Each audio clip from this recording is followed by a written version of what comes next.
Hello mga bash! Samahan niyo ako sa Day in My Life as MD mo dito sa bayan ng Banton na gustong yumaman kaya magbebenta muna ng napakaraming Dragon Balls. 19 kilos na Dragon Balls nga mga bash yung na-harvest ni Mama kaya ayan, amin munang ipapak at ikikilo para mabenta sa munisipyo. Kahapon ko pa nga yan ikinilo mga bash dahil alam ko na maaga kong gigising at maaga kaming aalis ng bahay. At ayan, fast forward mga bash, nasa munisipyo na nga ako at dala-dala ko na yung mga Dragon Balls na yan. Salamat sa Diyos at naubos nga ang aking dalang Dragon Balls at yung iba pinamabuhay ko na lang dun kay Mami Ems. 9 kilos nga yung bit-bit ko dyan mga bash kaya ayan, mabigat pala siya mga bash. Dito nga sa Banton mga bash ay 100 ang kilo ng Dragon Balls. Sa inyo ba, magkano ang kilo nito? At ayan na nga, bago mag alas 8, nag-vlog si Remino na kami at dito na nga lang kami sa loob nag-vlog kasi nga umuulan mga besh.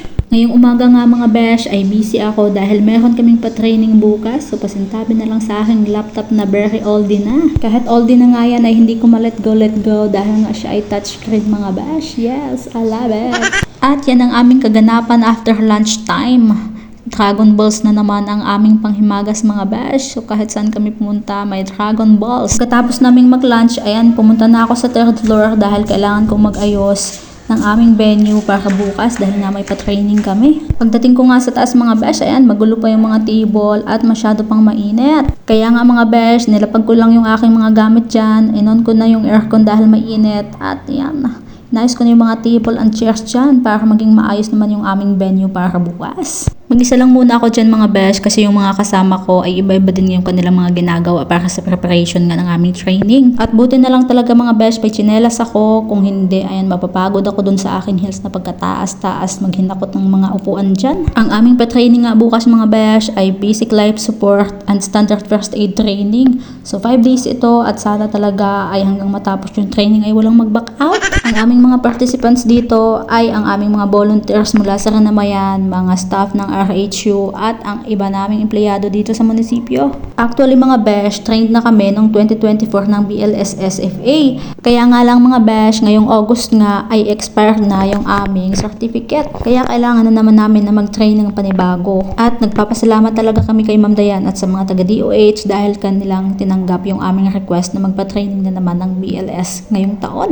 At salamat din kay Doc at sa mga RHU personnel dahil talagang kami tinutulungan nila pag may mga ganito kami pa-training. At pagkatapos ko ang ma-set up ang venue, dyan na ang aking mga kasama dahil sila ay kumuha ng mga supplies na kakailangan din namin bukas. Lumabas nga ako saglit ng munisipyo mga besh dahil muntik ko nang makalimutan na kailangan ko palang i-prepare yung dinner para doon sa aking mga facilitator at instructor ng DOH.